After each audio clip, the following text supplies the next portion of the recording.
Good morning and greetings from HIMSS to those who are watching it on the live broadcast. I wanted to announce a exciting request for information that CMS and ONC put out today. And the main message, I guess, from this, echoing what Marilyn Tavener, the CMS acting administrator, just said moments ago, is that the administration is absolutely committed to health information technology as a foundation for payment and delivery reforms, and that we really cannot succeed in shifting payment and delivery models from volume to value without having an effective infrastructure or platform for information management and information sharing.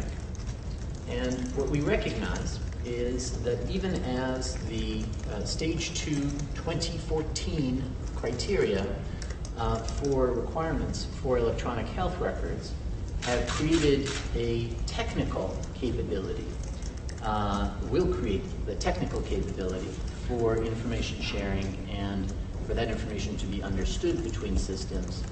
This operates within an environment, a business environment, and a market context.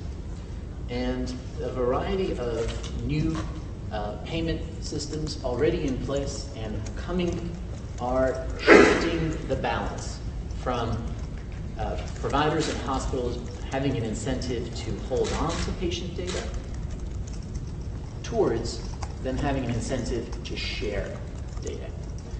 Readmission adjustments are already having an effect on hospitals across the country, saying, if I discharge the patient and they show up in another emergency room, I want that emergency room to have the information.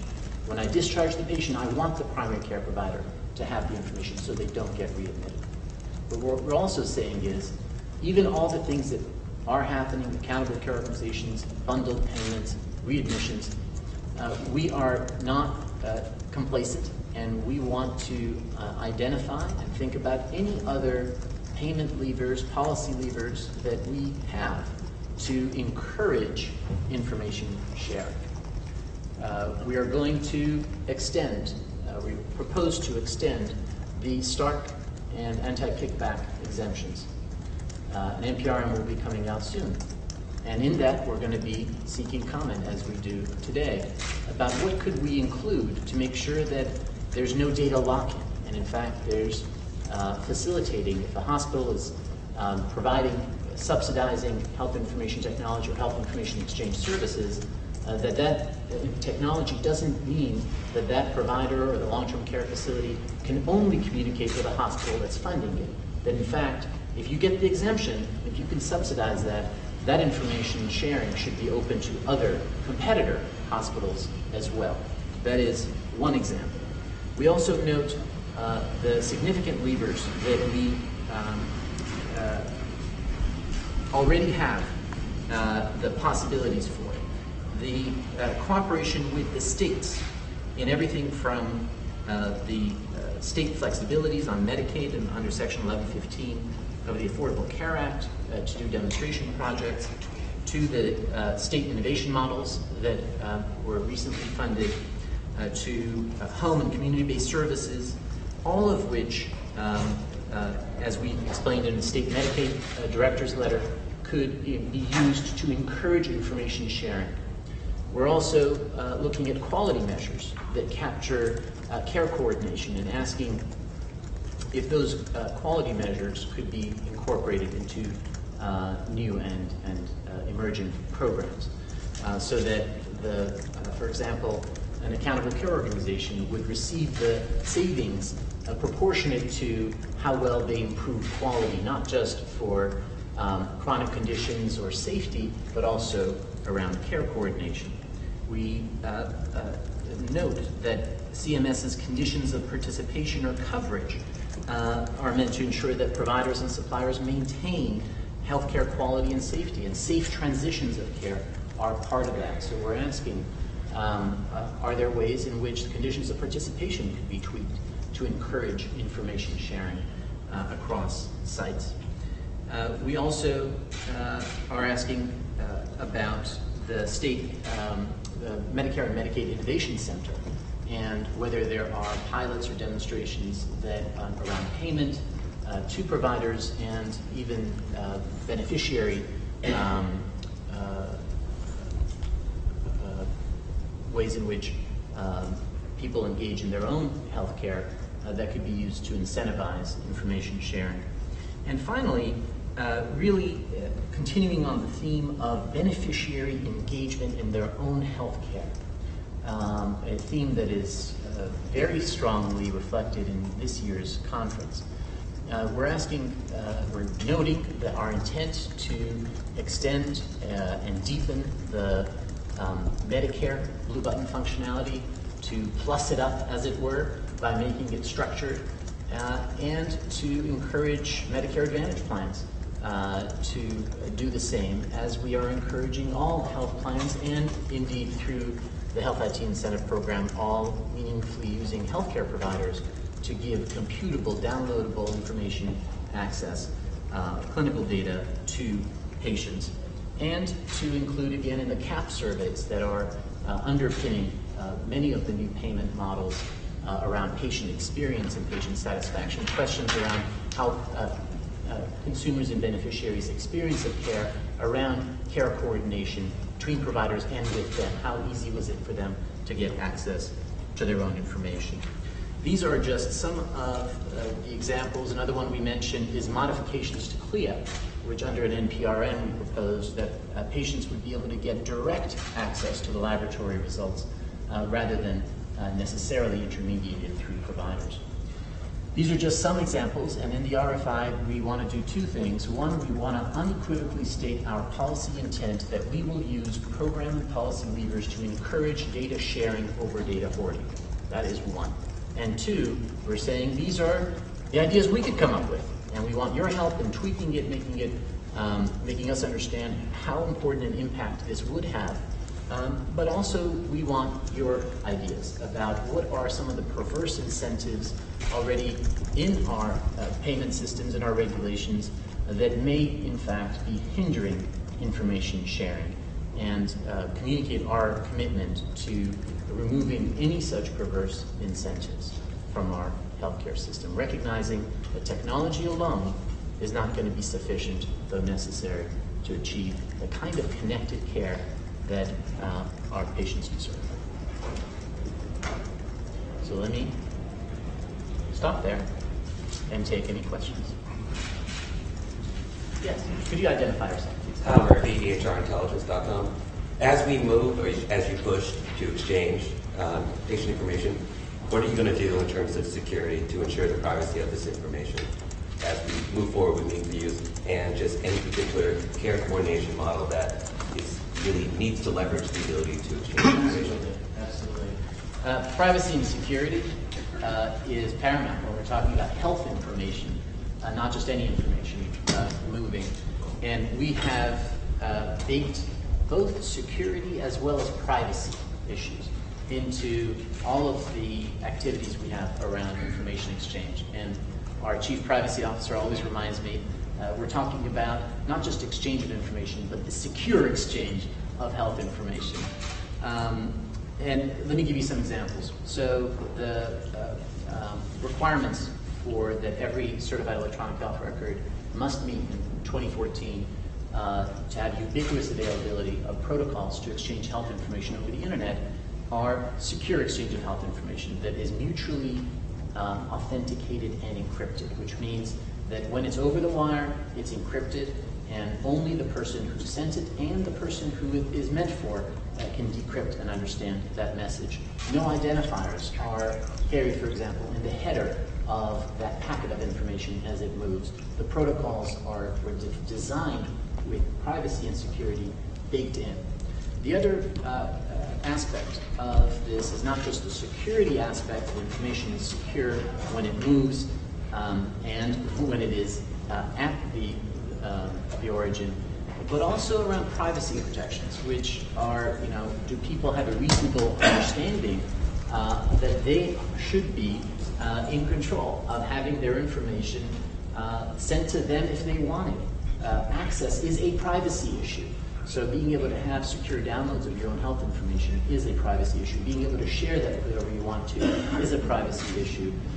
But also making sure that we set rules of the road for organizations and intermediaries that facilitate health information exchange, so that we have kind of a common floor around that. And we are engaging in a number of non-regulatory at this time, but activities to encourage the emergence of consensus with public-private governance entities, and we will be making clear what we consider to be a fair and reasonable set of rules of the road for information exchange entities. I found it really interesting that Marilyn Tavenner several times referred to the recent New York Times article. I know you're aware of it. We blogged about it. Many of us have covered it. Could you just address the question of how the mainstream media can be, they have a choice of being responsible or not. You can address that however you want, but the issue of the characterization in some of the mainstream media of meaningful use essentially as a vendor boondoggle, and the fact that when a very, very prominent media outlet like the Times potentially gets it wrong, what happens? Your thoughts on that? Yeah. I think that those sort of stories do create an impression that is, I think, unfortunate and mistaken, that the Health IT Incentive Program is not achieving the goals and expectations that were set out for it. And I could not disagree more vehemently. I think that if at the time when the legislation was drafted, when the Congressional Budget Office reviewed the literature and the expectations for that, if you had said, here's where you're going to be in 3 years, I think folks would have been pretty impressed with what will have been accomplished within this time period.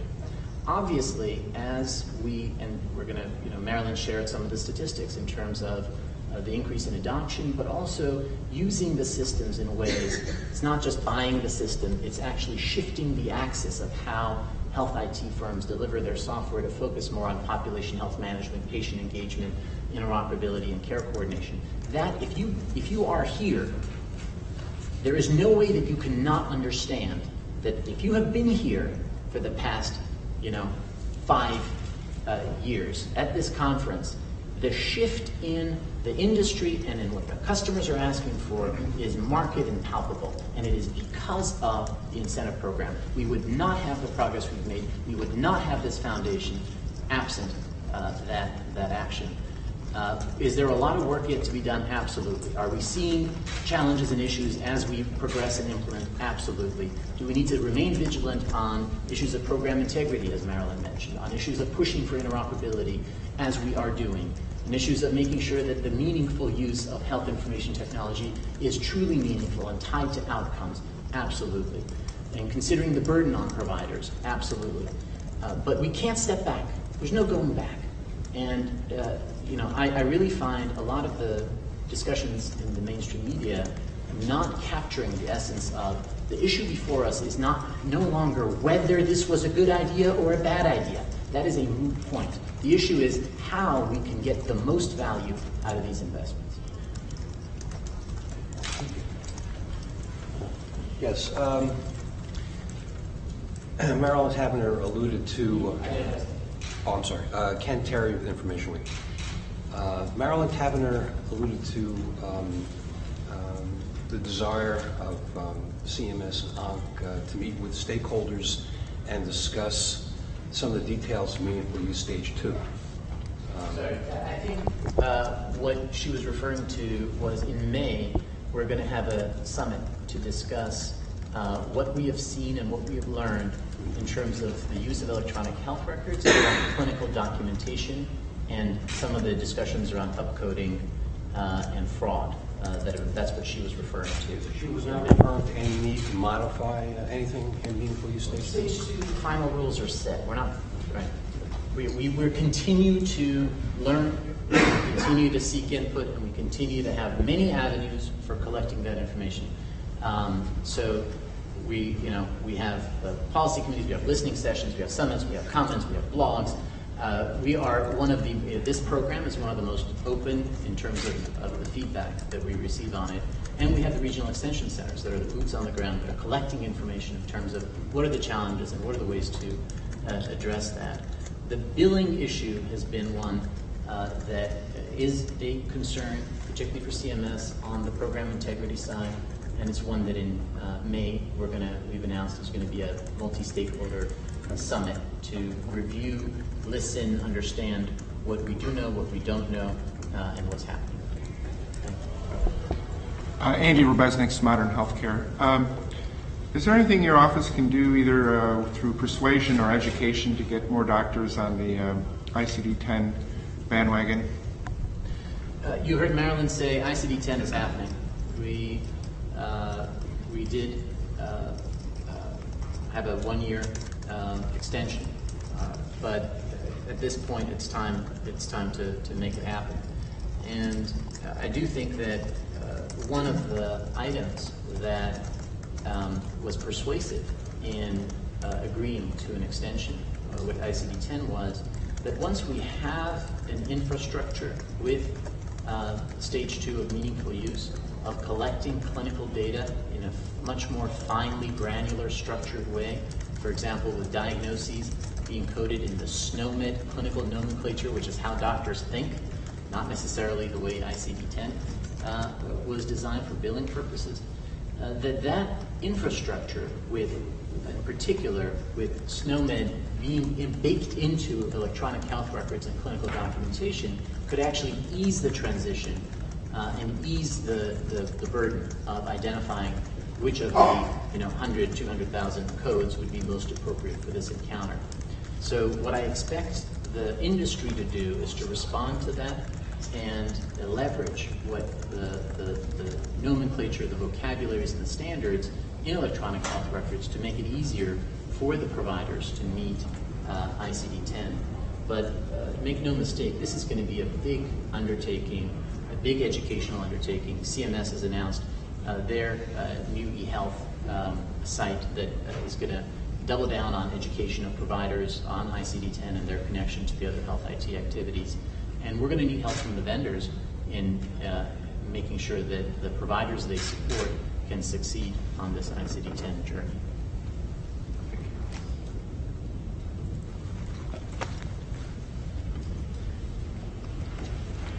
I'm Don. I write the news for Search Health IT. Earlier you mentioned about how progress has been made year to year at different HIMSS shows. 2 years ago, you told me that you walked down the aisles in Orlando and told vendors that their interfaces were, well, there was a profanity involved. And you pretty much threw them all in the same boat, that their software was not very usable.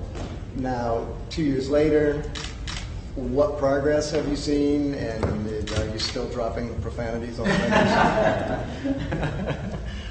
I am seeing progress. I'm seeing some products that are, in a way, that continue to have user interfaces that are, circa 2005, and I just can't imagine those vendors doing well when there are now real choices in the marketplace around usability, and there's clearly many more choices and many good user interfaces this year than I've seen in the past. Compared to when I was in the market for an electronic health record, the interfaces are night and day in terms of how sleek they are, how intuitive they are, and how consonant with the visual vocabulary of the internet, right? It doesn't look like Microsoft Access anymore. It looks more like Amazon. And that, I think, really helps. So I do see progress, and I hope that we continue to see usability drive the market. without having, us try to regulate, saying like this product is usable, this is not. I'd much rather have the people who are going to be using it day to day be the ones to push the market in that direction. When were you in the market for EHR? In 2007. Scott Mason with Health Leaders. Any comment on the health affairs study about physicians losing an average of $43,000 over 5 years on their EHR implementation? And the other breaking news this week, the JAMA report that electronic health records are information overload, too many alerts, alert fatigue, continuing without. Is there anything moving the needle on that? If you see a solution for things like alert fatigue? Yeah, both important studies and questions. The first study was actually in a kind of a sister project to mine, I know very well, Massachusetts eHealth Collaborative, that basically covered all the costs for hardware and software and implementation support for these practices in Massachusetts. So the practices had no price sensitivity. They literally were told, we'll cover everything, right? And I know from personal experience, having spent an hour on the phone with a provider about $100 modem difference, right? That in fact providers in the real world are quite price sensitive, in fact. And the context of that study, I think, is an important context, but isn't really generalizable. Because what they're saying is it cost $131,000 per physician for hardware, software, and implementation support. And if you walk the halls here and say, is there anybody here that cost $131,000 per physician for software, hardware, and implementation support? I think at this day and age, I think it'd be hard to find any comparable cost examples on that. So I think it's an important observation, and some of the associations they found in terms of where practices get a better return on investment, for example, on ditching their paper records and realizing the cost savings on that, on focusing on workflow and process reengineering to maximize productivity. I think those observations are entirely valid. But the summary, and this is what, right? This is where people who really understand the issues are going to have a different take than the, man bites dog, reflexive, story that a journalist who maybe even doesn't really understand the context or understand read the story really may put out. So this is why I'm counting on you guys to really get under the surface, under the headline, under the abstract, under the press release, which is designed to maximize that sort of counterintuitive excitement, and to really understand what was the context for the study. Does this make sense? $131,000 in cost. What is valid? What can we learn? And what may not be less generalized? The issue, and I should mention, both these studies are from before the incentive payments went out, so they don't really reflect, I think, some of the progress that has been made in the market, both in terms of choice and cost and usability. But the point is, this was a study from the Veterans Administration. Again, very important findings, and much informatics research has come out of the Veterans Administration, including this one that says if you try to do too much, if you try to alert people to every single care gap, we could be there forever. And you get people dismissing care alerts. That's well documented and nothing new. And I think if we reflect that evidence in the meaningful use standards that said for stage 1, just do one. Just do implement one decision support, and in stage 2, saying across all of your patients, right, the young ones, the old ones, the ones with diabetes, we want to implement 15 decision supports tied to a few quality measures. So for a given encounter with a patient, you're not being bombarded with different alerts, and it's also how you design the alert. So what we learned is there's lots of different ways to help providers make the right decision and make it be the easy decision.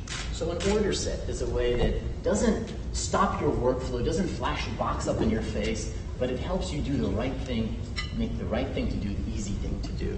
Having passive alerts, analog alerts that have something on the right side highlighted, right, without stopping your workflow. Those are some of the, if you walk the halls here, some of the more modern approaches to decision support that are done in full understanding of those kinds of observations. One more question. You already had one, didn't you? You didn't have one? Lady.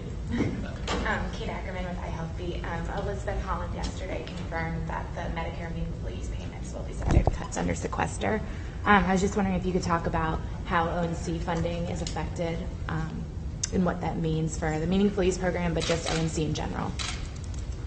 Yeah. So this sequester is going to hurt. It's going to hurt providers who are going to see under Medicare a 2% cut to all their payments. And as all the payments, it includes the incentive payments as well as the reimbursements. And Medicaid, thankfully, is spared. So the Medicaid payments are not affected. For us at ONC, I just want to provide, again, a bit of context. In 2004, when President Bush started by executive order the Office of National Coordinator, our first year's budget was $60 million. And 1% of physicians were e-prescribing with electronic health record. Last year, our budget was $60 million. It was, in fact, I think some $117 less. And we have 70% of U.S. physicians e-prescribing with electronic health record. We have issues of security, we have issues of usability, we have issues of rural providers, we have issues of workforce, we have issues of supporting our programs and program integrity. We have guidance on rules of the road. We have development of national policy around meaningful use and certification that impact the $20 billion healthcare IT industry and the $20 billion in health IT incentive programs and the $3 trillion that we spend on healthcare in this country, and our budget is $60 million. Oh no, oops, it's not 60 million, it's now 57. A $3 million cut based on the sequester. And given, absent a furlough of our really amazingly hardworking staff, it is going to mean that we have a major cut in the contracts that we have. So, there's going to be things that the industry expects us to do, that providers and patients expect us to do, that we simply will not be able to do. It may be issues around security. It may be issues around improving the testing for quality measurement. It may be issues around interoperability, having to do with devices or long-term care. These are all critical, limited, finite, smart government, hugely leveraged investments that can have enormous returns, and yet we have zero flexibility in terms of how the sequester cuts are taken. So we are under an account, and that account is going to be cut. And this is people talk about businesses needing predictability in their finances so they can budget and hire and so forth, and yet somehow we expect government to be able to function with having very little predictability in terms of our budgets, and it's very difficult. Thank you.